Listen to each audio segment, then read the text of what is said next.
एक मिनट के लिए तसव्वुर करें आप घने धुंध भरे जंगल में हैं।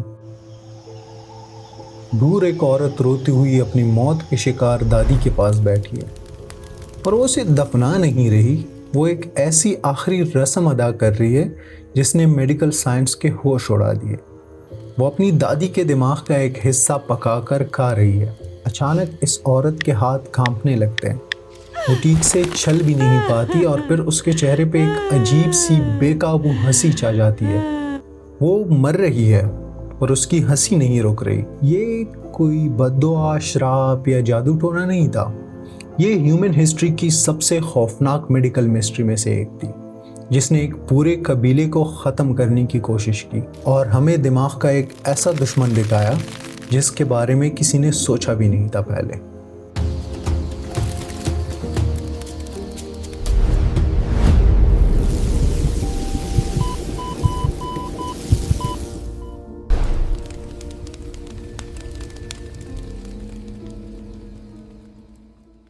मिलिए किरी से। ये 1950s की बात है और किरी Papua New Guinea, sorry for my pronunciation, के पहाड़ों में बसने वाले फोर कबीले की एक आम सी औरत थी। किरी अपने परिवार से बेइंतहा मोहब्बत करती थी। हमारे लिए मौत के बाद अपनों को मिट्टी में दफना देना या कुछ रिलीजन्स में जला देना आम बात है, पर फोर कबीले का ये मानना था कि अपनों को कीड़ों के हवाले करना सबसे बड़ी बेइज्जती है उनके लिए। उनके हिसाब से सच्चे प्यार का मतलब था कि मुर्दों को खा लेना, ताकि उनकी आत्मा और उनकी ताकत हमेशा उनके जिंदा परिवार के अंदर महफूज रहे। इसे एंथ्रोपोलॉजी में फ्यूनररी एंडो कैनिबलिज्म कहते हैं। जब कबीले में कोई मरता तो मर्द आमतौर पर मसल का हिस्सा खाते, जबकि औरतों और बच्चों को सबसे ख़ास हिस्सा यानी इंसानी दिमाग और अंदरूनी हिस्से दिए जाते। ये सब बहुत एहतराम और प्यार से किया जाता था। कई सालों बाद जब किरी उम्र दराज औरत बन गई तो उसे अपने जिस्म में अजीब सी ठंडक और कपकपी महसूस होने लगी। फोर कबीले के ज़ुबान में इस कपकपी को कुरू कहते हैं। किरी को लगा शायद ये मौसम की वजह से है, पर धीरे धीरे उसकी टांगे उसका वज़न उठाने से इनकार करने लग गई। कबीले के लोग डर गए। उन्हें लगा कि किसी दुश्मन ने उन पर काला जादू कर दिया है, क्योंकि किरी अकेले नहीं थी। कबीले के बहुत सी औरतें और बच्चे इस अनजानी कपकपाती हुई मौत का शिकार हो रहे थे। पर असल कातिल कोई जादू नहीं था, बल्कि एक ऐसी चीज़ थी जो दिमाग के अंदर छुपी बैठी थी। जब मेडिकल रिसर्चर्स वहां पहुंचे तो उन्होंने इस बीमारी को नाम दिया ट्रांसमिसिबल स्पॉन्जिफॉर्म एनसेफेलोपैथी, एक ऐसी जानलेवा बीमारी जो कि फैलती है और दिमाग को अंदर से काकर स्पॉन्ज की तरह छेड़दार बना देती है। पर सबसे बड़ा सवाल ये था कि कुरू फैल कैसे रहा था। ना ये कोई वायरस था, ना ये कोई बैक्टीरिया। सालों की रिसर्च के बाद पता चला कि असली कातिल एक प्रायन, एक खराब या मिसफोल्डेड प्रोटीन जो कि दिमाग के अच्छे प्रोटीन्स को भी अपने जैसा जहरीला बना देता है, वो था। इसे समझने के लिए एक ज़ॉम्बी मूवी का सोचिए। जैसे ज़ॉम्बी एक आम इंसान को काट कर उसे ज़ॉम्बी बना देता है, बिल्कुल वैसे ही ये खराब प्रायन प्रोटीन्स दिमाग के अंदर जाता है और आम हेल्दी प्रोटीन्स के साथ जुड़कर उन्हें भी अपने जैसा ख़राब और जानलेवा बना देता है। जब किरी आउट ऑफ रिस्पेक्ट अपनी दादी का दिमाग खा रही थी, जो पहले से इस बीमारी का शिकार थी, तो वो प्रायन्स किरी के पेट से होते हुए उसके दिमाग तक पहुंच गए। पर ये प्रायन्स बहुत शातिर होते हैं। ये कोई इम्यून रिएक्शन या बुखार पैदा नहीं करते, इसलिए बॉडी का डिफेंस सिस्टम इन्हें नहीं रोक पाता।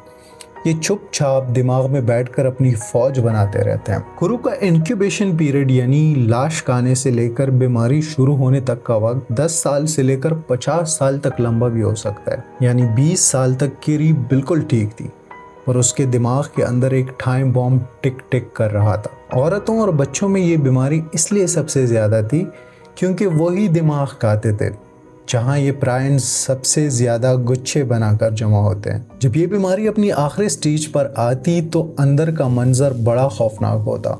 इन प्रायन्स ने किरी के दिमाग के न्यूरॉन्स को खाकर वहाँ छोटे छोटे गड्ढे बना दिए थे, दिमाग को बिल्कुल स्पॉन्ज की तरह कर दिया था। उसकी कंडीशन को 3 स्टेजेस में बांटा जा सकता था।